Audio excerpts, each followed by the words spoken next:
하나님 은혜를 감사드립니다. 하나님 자녀가 되게 하시고 하나님을 찬송하며 경배해 드리는 기쁨과 복을 주셔서 감사합니다. 이 시간도 주께서 우리와 함께 하심을 믿습니다. 우리의 마음 생각을 지켜주셔서 하나님 말씀 밖에 합당하게 하시고 순종하게 하여 주옵소서. 또 부족하고 못난 종 하나님이 함께 하셔서 말씀을 전하는 자로 세워사오니 간섭하셔서 도구로 사용되며 하나님은 뜻만 증거되기를 원합니다. 우리의 창조자 되시며 우리의 구원자 되시며 우리의 아버지 되신 하나님 홀로 영광 받아 주시옵소서. 예수님의 이름으로 기도합니다. 아멘. 하나님의 자녀들이 신앙생활하는 영역이 크게 두 가지입니다. 교회 안에서의 영역이 있고 또 교회 바깥에서의 영역이 있습니다.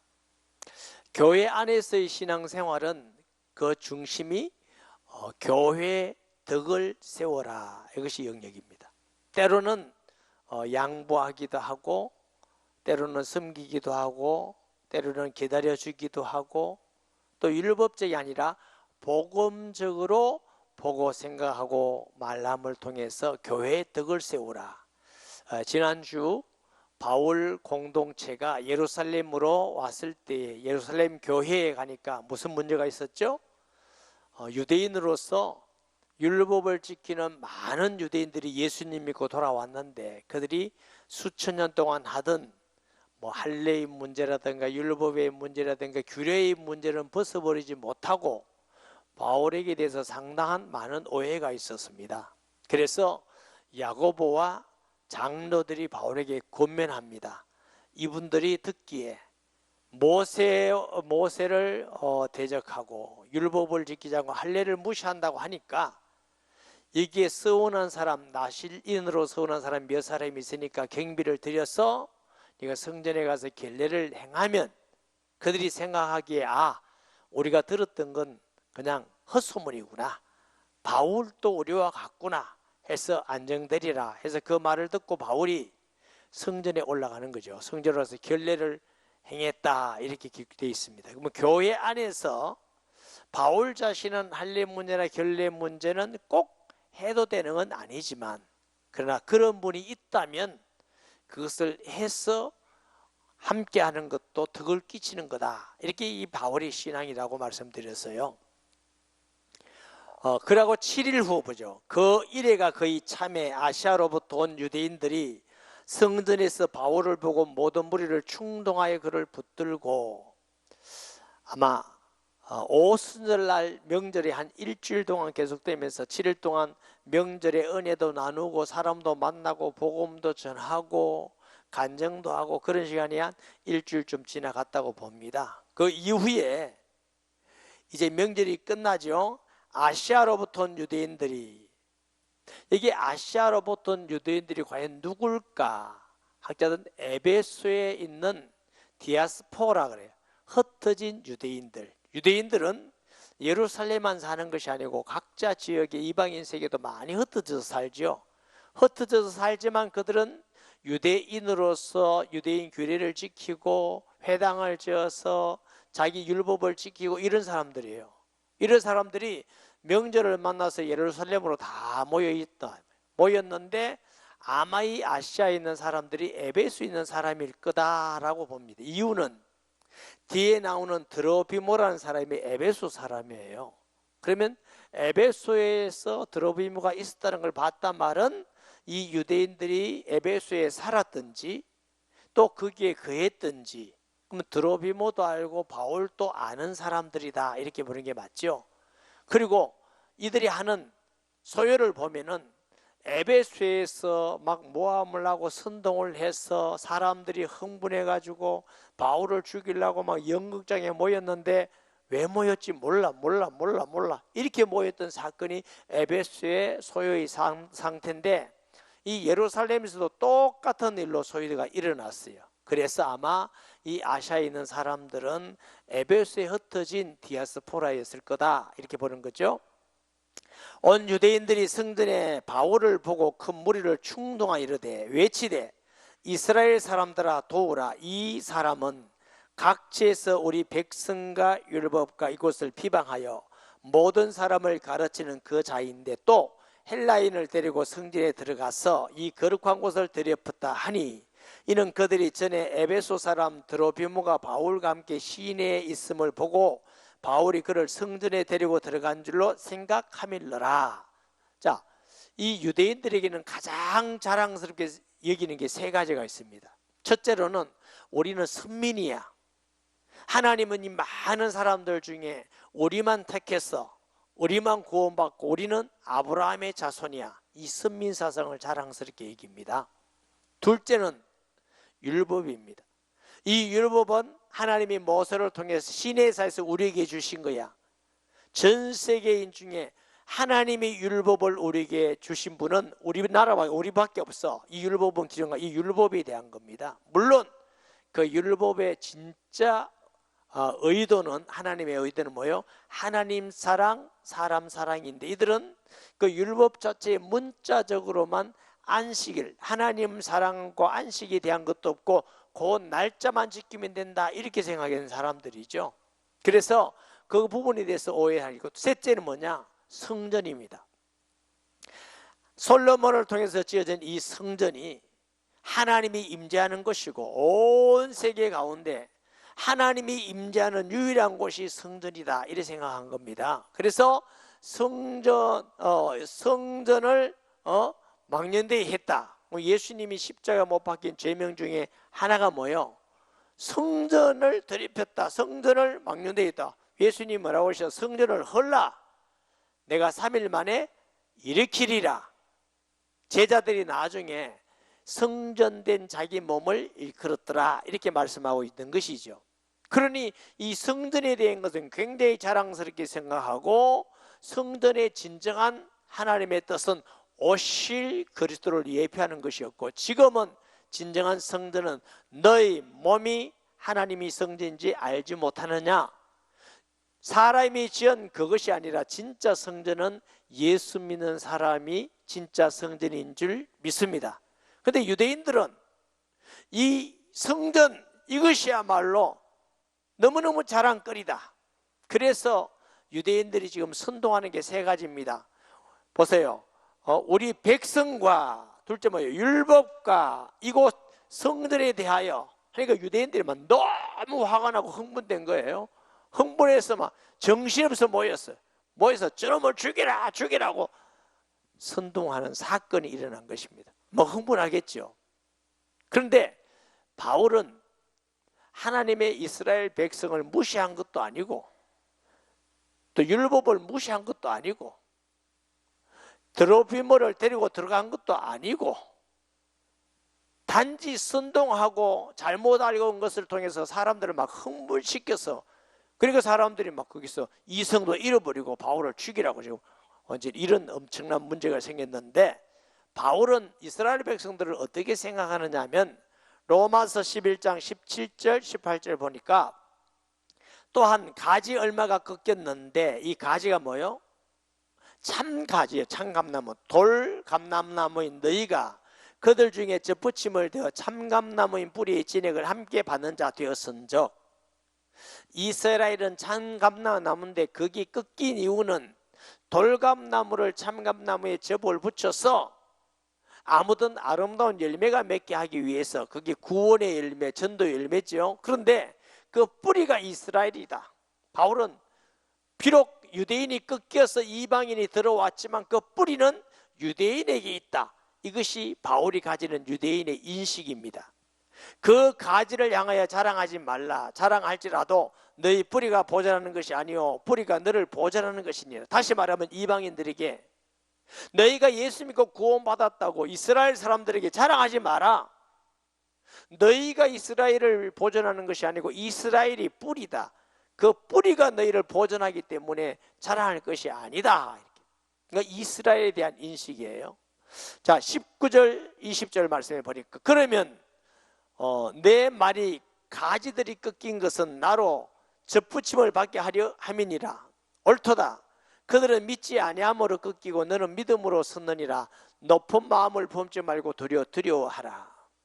그 꺾인 것은 왜 꺾였냐? 믿지 않아서 꺾인 것이고, 이방인이 들어온 것은 믿었기 때문에 들어온 것이다. 그러므로 유대인이냐 이방인이냐가 문제가 아니라 예수님 믿으면 참 이스라엘이고 아브라함의 자손이다.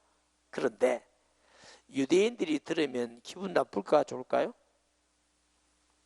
유대인만 하나님의 백성이라 믿고 아브라함의 자손이라 믿는데, 유대인을 무시한 것도 아니고 진정한 뿌리는 유대인에게부터 온다고 바울은 믿고 있는데, 이 사람들의 생각은 다른 사람은 구원받는다는 게 기분 나쁜 겁니다. 하나님이 요나에게 니네웨에 가서 외치라. 그들이 회개하면 구원받으라는데 니네웨 가기 싫어요. 그래 강가에 가니까 다시스로 가는 배가 있으니까 그거 타고 가다가 하나님의 섭리로 풍랑을 만나서 큰 배 속에 들어가 있다가 고기 배 속에서 3일 만에 토해내치게 되고 다시 니네웨를 외치잖아요. 왜 가기 싫어해요? 회개하고 구원받으면 어쩌나. 저놈들 멸망해야 되는데. 무슨 얘기냐면, 우리는 예수 믿고 구원받았는데 불신자가 구원받는 건 안 돼. 우리만 구원받아야 돼. 이런 생각하고 똑같은 거지요. 그것이 잘못된 생각이죠. 그래서 바울은 유대인을 무시한 것이 아니고, 하나님은 유대인을 통해서 나중에 이방인들도 구원하는 것이 하나님의 뜻이라는 것을 바울은 말씀했을 뿐인 것이죠. 또 율법에 대해서는 로마서 7장 7절 말씀해 보니까, 그런즉 우리가 무슨 말을 하려? 율법이 죄냐? 그럴 수 없느니라. 율법으로 말미암자고는 내가 죄를 알지 못하였으니, 곧 율법이 탐내지 말라 하지 아니하였더라면 내가 탐심을 알지 못하였으니라. 그럼 율법 때문에 죄를 자꾸 짓게 된다면 그 율법이 죄냐? 율법은 죄가 아니다. 율법이 있기 때문에 우리가 죄를 깨닫고 알고 회개하고 하나님께 돌아가는 몽학선생과 같은 것이지, 율법 자체는 죄가 아니고 악도 아니다. 율법은 신령한 것이다. 7장 14절에 보면 우리가 율법은 신령한 줄 알거니와 나는 육신에 속하여 죄 아래 팔렸도다. 모세로부터 주신 율법이 나쁜 것도 아니고 죄도 아니다. 바울은 무시한 적이 없어요. 율법을 어떻게 해요? 선한 것이다. 신령한 것이다. 바울은 율법에 대하여서 무시한 것도 아닌데, 이들이 율법에 대하여서 우리를 무시한다, 할례를 하지 말라 한다, 여기에서 그 사람의 내가 에베소서 다 봤다. 여러분, 예루살렘 교회가 총회를 통해서 결의한 게 뭡니까? 이방인에 대하여서는 우상의 제물과 목마이 죽인 거, 피채 먹는 거, 음행을 그 말하는 거 외에 어떤 것도 짐을 지우지 말자. 우리는 이방인이요 유대인이요. 잠깐 생각해야 되겠어요? 우리는 이방인이기 때문에 할례를 안 받아도, 절기를 안 지켜도 예수님 믿으면 구원받습니다. 누구든지 주의 이름을 부르는 자마다 구원을 얻으리라. 여기에 속해 있다고요. 그래서 짐을 지우지 말라. 이래서 예루살렘 결의로 이방인은 자유롭게 예수 믿도록 되어 있지 않습니까? 그런데 이 사람들이, 믿지 않은 사람들은 거기에 묶여서 바울이 지금 정죄하는데, 유대인에게는 성전이 있고 성전 안에 보면 유대인의 뜰이 있고 바깥에는 이방인의 뜰이 있어요. 이방인의 뜰이 있다면 하나님은 이방인도 구원하기를 원하신다. 이방인의 뜰에 관심이 많았어요. 그 사이에 큰 높은 벽이 있어요. 문이 있는데 이방인이 유대인의 뜰에 들어오면 죽여도 돼요. 사형을 받아. 그러니까 로마가 통치하는데, 로마도 그들의 법, 유대인을 달래기 위해서 로마도 이방인의 뜰에서 유대인이 들어오면 죽이도록 허락을 해놨어요. 그런데 이 사람이 오해하기를, 드로비모와 같이 시내에 있는 걸 보고, 바울이 성전에 있는 것을 보고, 아, 이방인을 끌어들여서 성전에 들어왔구나, 저놈 죽여라 죽여라 죽여라. 이들의 온 관심은 뭐였느냐? 우리가 선민이다, 모세 율법은 그대로 지켜야 된다, 성전은 하나님이 신 거룩한 곳이다, 얘기만 있으면서 하나님의 뜻은 구원하기를 원하는데 오히려 사람을 죽이는 자리에 있는 것이다. 여러분, 우리가 하나님 말씀을 바르게 하기 위해서. 하나님 말씀 주신 목적이 뭐예요? 사람을 구원하기 위해서 주셨습니다. 살리기 위해서 주셨습니다. 사랑하게 하기 위해서 주신 줄 믿으시기 바랍니다. 이 성경을 가지고 사람을 죽이고 정죄하고 멸망케 하는 것은 옳지 않습니다. 바리새인들은 얼마나 줍니까? 백성이라는 거, 말씀이라는 거, 성질이라는 것을 가지고 바울과 드로비모를 죽이려고 지금 하는 거예요. 이는 그들이 전에 에베소 사람 드로비모가 바울과 함께 시내에 있음을 보고 바울이 그를 성전에 데리고 들어간 줄로 생각함일러라. 온 성이 소동하여 백성이 달려와 모여 바울을 잡아 성전 바깥으로 끌어나가니 문들이 곧 닫히더라. 성전에 문지기가 있습니다. 그 문지기가 빨리 닫은 이유는 뭐냐면 그 혼란 가운데 이방인들이 성전에 들어오면 안 되기 때문에, 둘째로는 성전에서 사람을 막 때리고 돌로 치고 이래서 피 흘려 죽으면 안 되기 때문에 빨리 성전을 문을 닫게 된 것이죠. 그들이 죽이려 할 때 온 예루살렘이 요란하다는 소문이 군대 천부장에까지 들리니 로마에서 이탈리아 대라는 군 약 1000명을 파송해서 안토니오 보데라고 해서 성전도 경비하고 치안을 하기 위해서 있었어요. 근데 그 소문까지 보고가 들어갔어요. 천부장님, 지금 성전에서 난리가 났습니다. 어떤 한 사람이 있는데 그 사람을 잡아서 사람들이 막 때리고 치고 죽이려고 난리가 났습니다. 지금 빨리 가보셔야 됩니다. 빨리 가야 됩니다. 이렇게 해서 소문까지 들어갔는데 이 소요가 얼마나 흥분이 되어 있는지 앞뒤가 없어요. 잘못했다 잘했다가 없어요. 언제 이런 일이 또 있었냐면 누가복음 23장 21절에 보면은 예수님이 십자가에 못 박힐 때 군중들이, 그들은 소리 지르되 그를 십자가에 못 박게 하소서, 십자가에 못 박게 하소서 하는지라. 빌라도가 재판을 해보니까 죄가 없어요. 그래서 바라바를 놓아줄까 예수를 놔줄까, 바라바를 놔주고 예수를 십자가에 못 박았어서 못 박았었어요. 아무리 봐도 죄가 없으니까 손을 씻으면서 이 죄는 너와 너희 후손들에게 돌아갈지니라. 우리 신앙 고백할 때에 유대인에게서 죽었대요, 빌라도에서 죽었대요. 왜 그러냐? 책임이 있어. 빌라도가 사형하도록 언도하도록 내렸기 때문에 그 책임이 수천 년 동안 빌라도를 통해서 주겠다고 나오는 거예요. 여러분, 군중의 소리에 감동해서 흥분해서 죄를 짓는 자리에 있지 않기를 바랍니다.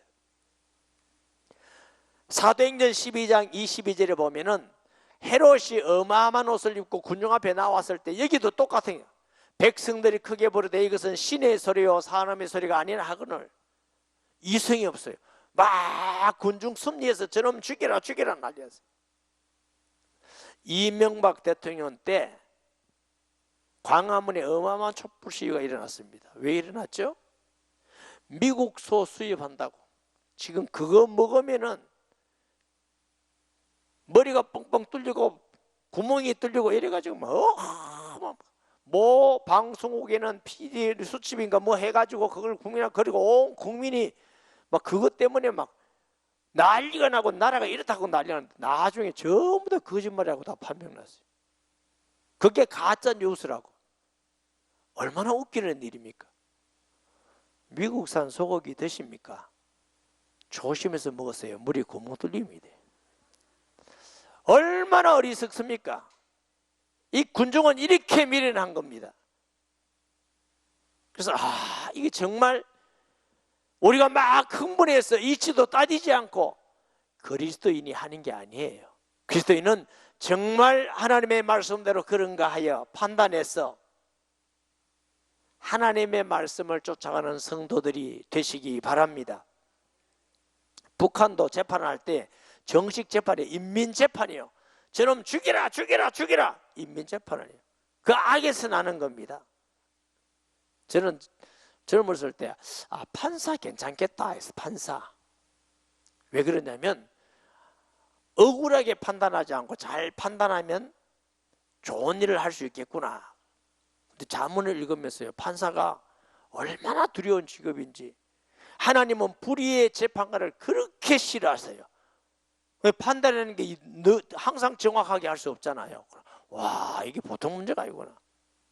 전 검사는 원래 싫어했어요. 남 죄를 지적해서 매일 고소하는 일이니까. 그래서 변호사는 괜찮겠다. 억울한 사람의 죄를 그렇게 막 변론해가지고 죄를 감해주고, 따졌더니 요즘 그게 아니더라고. 알아보더니 왜 변호사가 그렇게 안 좋냐. 예를 들면 우리 전도사님이 죄를 지었어. 제가 변호사야. 내가 돈을 많이 받아서 죄를 지었지만 저 사람은 죄 없다고 계속 변호하는 게 변호사예요. 돈에 따라서, 신청하는 따라 달라. 그래서 내가 이것도 못 해먹을 거구나. 공부 못하는 게 천만다행이구나. 이 세상의 직업이라는 게 너무너무 어려워. 그러니까 막 사람들이 선동하면 거기 가는 거야. 적어도 그리스도인은 그런 선동이나 사람의 말에 기울이지 말고 성경 말씀에 정말 그런가 하여 말씀대로 예 아니라 할 수 있는 성도가 되시기 바랍니다. 이게 쉽지만은 않습니다. 적극적으로는 선동에 가담하기도 하고 소극적으로는 가만히 있을 수도 있고, 그거 아닙니다. 죄입니다. 쉽지 않지만 하나님은 그리스도인이 그렇게 살기를 원합니다.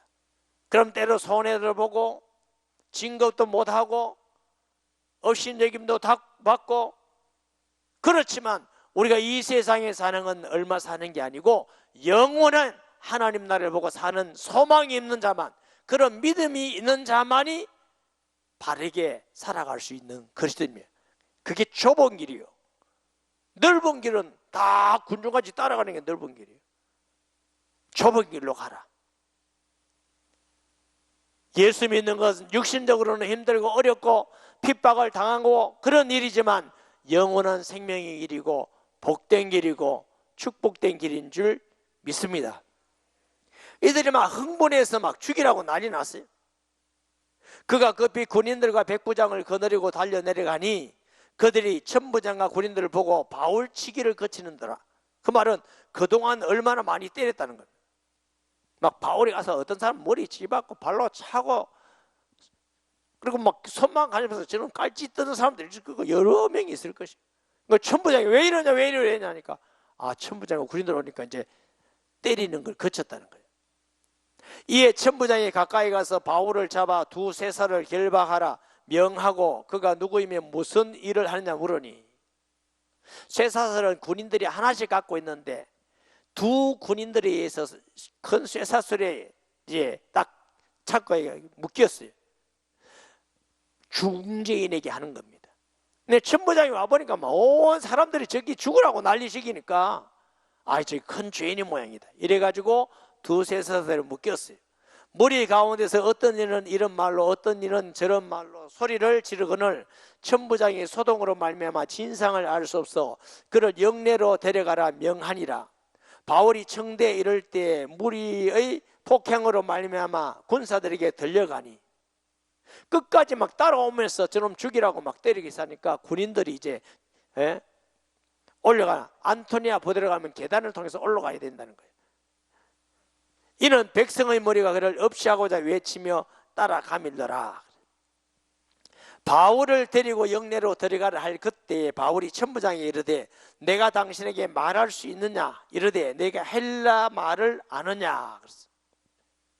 당시 헬라 말은 코인의 헬라라고 그러는데 그것은 아주 지식이 있고 상류사회 고상한 사람이 쓰는 언어예요. 바울은 다소에서 학문이 깊은 사람이기 때문에 코인의 헬라어를 유창하게 하니까 이 천부장이 깜짝 놀라는 거예요. 아니 너가 헬라 말을 할 수 있느냐? 너가 아주 무식한 사람 아니구나.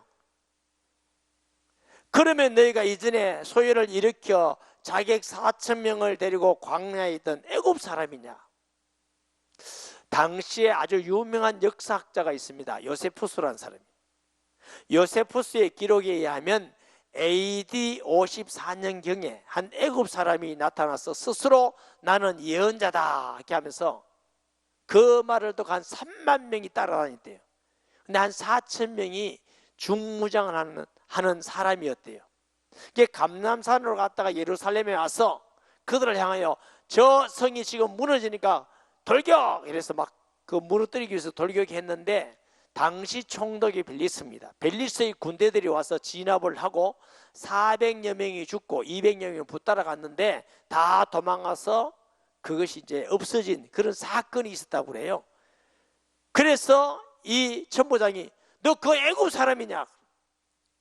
바울이 이르되 나는 유대인이라 소읍이 아닌 길리기아 다소시의 시민이니 청컨대 백성에게 말하기를 허락하라 하니, 이 천부장이 보니까 이게 무식한 사람이 아니고 또 애굽에 있는 반란을 일으킨 사람도 아니고 그럼 네가 한번 말해보라 이렇게 말하라고 하니까 천부장이 허락하신 하건을 바울이 중대위에 있어서 백성에게 손질하여 매우 조용한 후에 히브리 말로 말하니 얼마나 당당합니까? 자기를 죽이려고 소통하고 정신없이 때리고 그런 사람 앞에서 당당하게 조용하세요, 조용하세요. 그리고 히브리 말로 22장부터 이제 예수 그리스도를 전하는 사건이 일어납니다. 이때에 바울이 나는 로마 시민권이 있습니다 하면은 금방 놓였을 것이에요. 금방 놓이면 무슨 문제가 생기냐면 드로비모도 죽었을 뿐만 아니고 바울도 죽을 수가 있고, 그 다음에 바울의 목적이 로마에 가서 복음 전하는데 로마에까지 갈 수도 없어요. 사실은 바울이 성전에서 올라가 한 일이 뭐예요? 야고보와 장로들의 권함을 받고 갔는데, 그러면 어떤 사람들은 당신이 구원해서 내가 이렇게 위험하다 이렇게 말할 수 있는데, 바울은 그러니까 이것까지도 하나님의 뜻을 이루는 복음 전파의 길이 된 줄 믿고 있음을 우리가 보게 됩니다. 그리고 자신을 죽이려 하고 때리는 그 원수 같은 유대인들을 향하여서 뭐라고요? 부형들이여 하고 하나님의 복음 전하는 바울의 모습을 보게 됩니다. 사랑하는 여러분, 바울의 모든 관심은 안전하거나 평안하거나 세상적으로 성공하거나 인정받는 데 있는 것이 아니라 때를 얻든지 못 얻든지 복음 전해서 유대인뿐만 아니라 한 영혼을 구원하는 일에 관심 있는 전도자였음을 보게 됩니다. 여러분, 우리나라는 코로나라는 걸 통해서 아주 긴장을 많은데 우리가 조심하고 걸리지 않도록 노력하고 필요합니다. 할 수 있는 대로 코로나 걸리지 마시기 바랍니다. 혹시라도 또 살다 보면 직장이나 만남 속에 걸릴 수도 있습니다. 너무 당황하지 마시고 약 먹고 잘 견디면 다 이겨낼 수 있습니다. 그보다 더 급선무적인 게 있습니다. 코로나는 안 걸려도 그렇고 걸려가 나도 우리는 언젠가 죽습니다. 진짜 긴급한 것은 코로나 안 걸리는 것이 아니고 복음 전하는 것입니다. 영혼을 구원하는 것입니다. 그것이야말로 하나님께서 보실 때 가장 긴급한 것이에요. 바울은 예루살렘으로 간다니까 가이사랴에서 어떻게 해요? 아가보 선지자 빌립의 딸들이 가지 마세요, 결박당합니다, 죽을지 모릅니다, 가지 마세요. 그랬을 때 바울은 사도행전 20장 24절에 내가 받은 사명, 내가 달려갈 기가 주님께 받은 사명 곧 하나님의 은혜의 복음을 증언하는 일을 마치려 하면은 나의 생명을 조금도 귀한 것으로 여기지 아니하노라. 이 말씀을 바울 스스로가 기억했을 겁니다. 이런 핍박과 어려운 가운데서도 나를 죽이려는 사람 앞에서 복음 전하는 건 내가 생명을 귀한 것으로 여기지 아니하노라. 이 말씀을 묵상하면서 제가 회개가 되더라고요. 무슨 회개냐? 우리가 봄, 가을에 초청전도 주의를 해서 한 사람이라도 전도하자. 그래서 그 초청전도 주의를 통해서 구원받은 사람이 많아요. 봄에도 못했어요. 이게 이럴 게 아니다. 교회까지 초청하기는 어렵지만 세일 초청을 해서 세일까지는 오게 할 수 있다. 초청할 대상자가 많으면 한두 명 하자. 그럼 다음에 또 하자. 몇 번이라도 세례에서 초청해서 우리가 최선을 다해서 하나님께 복음 전하는 것이 하나님 앞에 떳떳한 것이다. 코로나라고 우리가 복음 전하지 않고 기도하지 않고 아무것도 하지 않고 그냥 코로나다 지나간다면 하나님 볼 때 얼마나 부끄러운 신앙생활이겠느냐. 그래서 이번 가을에는 교회까지 초청은 하지 않지만 세일교회까지 초청해서 많으면 한 사람, 많이 오는 게 부담스러우면 두 사람, 세 사람 초청해서 또 더 많은 사람이 초청 대상이냐 그러면 다시 하는 거예요. 두 번, 세 번. 선물도 교회에서 준비해서 드리겠어요. 왜? 교회 초청을 안 하니까. 초청하는 사람들 선물 주듯이 세례 선물을 줘서 우리가 최선을 다해서 영혼 구원하는 일에 하나님 앞에 일을 해야 되겠다. 아멘. 바울은 이 위기 속에서도 생명을 두려워하지 않고 한 영혼 구원하는 일에 최선을 다했는데 구원받은 우리가 멸망해 가는 사람들을 보고 우리가 무감각하고 복음 전하지 않는다면 하나님께 얼마나 부끄러운 신앙생활이겠느냐. 금년 가을에는 세일마다 세일 초청을 해서 선물은 교회에서 준비하고 교회 초청하듯이 한 영혼 한 영혼을 구원하는 일에 최선을 다하는 성도가 되기를 주의 이름으로 축복합니다. 기도하고 섬기고 초청하고 하나도 문제될 게 없어요. 많이 온다면 몇 분 하면 돼요. 몇 분 하면은 문제될 게 없어요. 요즘은 또 뉴스는 한 11월달 되면 위드 코리아라서 코로나라서 이제는 조금 감기같이 좀 편안하게 이렇게 아마 될 거다 이런 뉴스들도 하고 있으니까 크게 부담 갖지 마시고 소수를 초청해서 영혼 구원하는 일에 최선을 다하는 하나님 볼 때 기쁨과 영광을 돌리는 교회와 성도 되기를 예수님의 이름으로 축복합니다. 말씀 기억하면서 통성 기도하겠습니다. 하나님 아버지 은혜와 사랑을 진실로 감사드립니다. 오직 예수님만 길이요 진리요 생명이며 다른 이름으로는 구원받을 수 없는 줄 믿습니다. 구원받은 우리가 복음 전하는 일에 기도하고 최선을 다하고 사랑하고 노력함을 통해서 영혼 구원하는 일에 달려갈 길 다 달려가는 교회와 성도가 되게 하여 주옵소서. 예수님의 이름으로 기도합니다. 아멘.